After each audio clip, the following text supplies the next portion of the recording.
Iceland, a land of beautiful landscapes and enchanting folklore, is often caught in headlines that intriguingly associate its inhabitants with a profound belief in elves, known as the Huldufolk, or hidden people. But who are these elves, and what do Icelanders believe in precisely?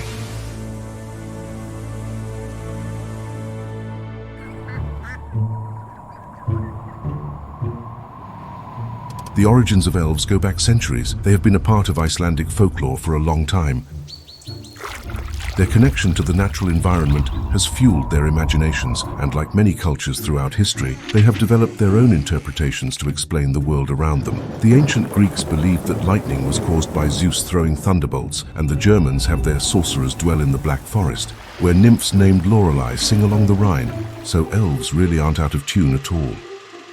Stories of elves have been passed down orally for generations. These mythical creatures are believed to live in hidden houses and often serve as fables or warnings to children.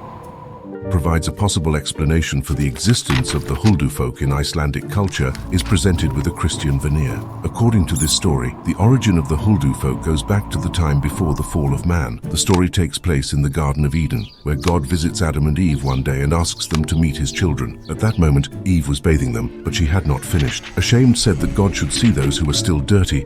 She hid them and showed him only those who were already clean. God then asked Eve if she had any more children that he did not know about, to which Eve replied that she did not. But God, being omniscient, knew what was happening and decreed that the children Eve had hidden from him should also remain hidden from the eyes of man. Thus, Eve's unclean children became the first Huldufolk.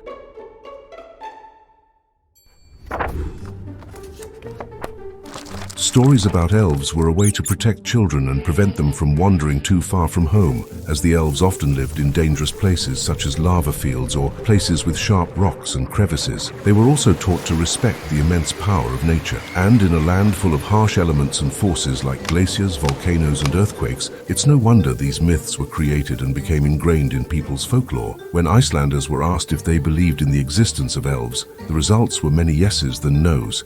According to a 1998 survey, about 54.4% of respondents said they believed in at least the possibility that these creatures exist, but that number increased according to a 2007 study conducted by the University of Iceland, which claims that about 62% of the nation believes in the existence of these creatures. But what are they like? Well, the Huldufolk are believed to live in a parallel world similar to ours. They live a normal life next to humans, says the writer Charlotte Bond on the portal The Vintage News. According to Bond, their daily lives consist of fishing, farming, caring for their families, and enjoying their leisure time. They even go to church on Sundays.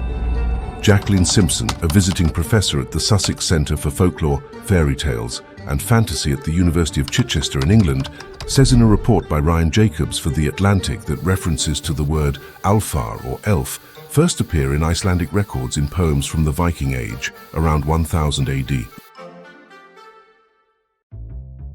Their ubiquity has been pervasive in Iceland ever since, so much so that urban planning is driven not only by the public's environmental concerns, but also by a desire to coexist with these invisible creatures. As Bond reports, a rock known as Alfhol, meaning Elf Hill, in Koppavoga, south of Reykjavik, interrupted a road construction project for 50 years, starting in the 1930s, and subsequently led to the abandonment of several plans that were to be carried out at the time. In 2014, it happened again, this time north of the capital, where the city council planned to build a road through an area where there is a rock known as Ófeiskirkja. The tar would destroy the rock and cut through the surrounding lava fields. Protests began to prevent the destruction of the elves' habitat.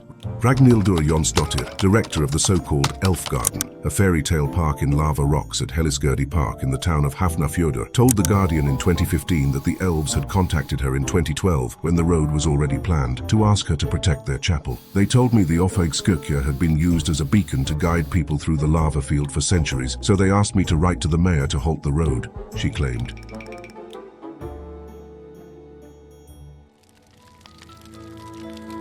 The most popular belief in the country is that elves live on large rocks on beaches and lava fields. They are peaceful beings, says journalist Emma Jane Kirby. But when they are disrespected by dynamite exploding in their rock houses and churches, they are not afraid to show their displeasure. Therefore, construction in Iceland takes this into consideration. It is believed that the elves are most likely to come out of their houses on holidays such as New Year's Eve, Epiphany, or Christmas Eve. and many people even organize bonfires especially for them. It is also an Icelandic custom to clean the house and leave food for the Huldufolk at Christmas. Another important event happens on some summer nights when some Huldufolk leave large gifts, although it is said that if people refuse them, the elves will reward them with much better gifts. Huldufolks are not only a deep-rooted belief and the basis of many traditions in Iceland, they are also a major tourist attraction. The elf school in Reykjavik offers short courses on folklore, elves, fairies, trolls, dwarves, and other Icelandic traditions. The school explains the differences between the 13 types of elves, offers a tour of the Huldufolk habitats, and even gives out diplomas to its students.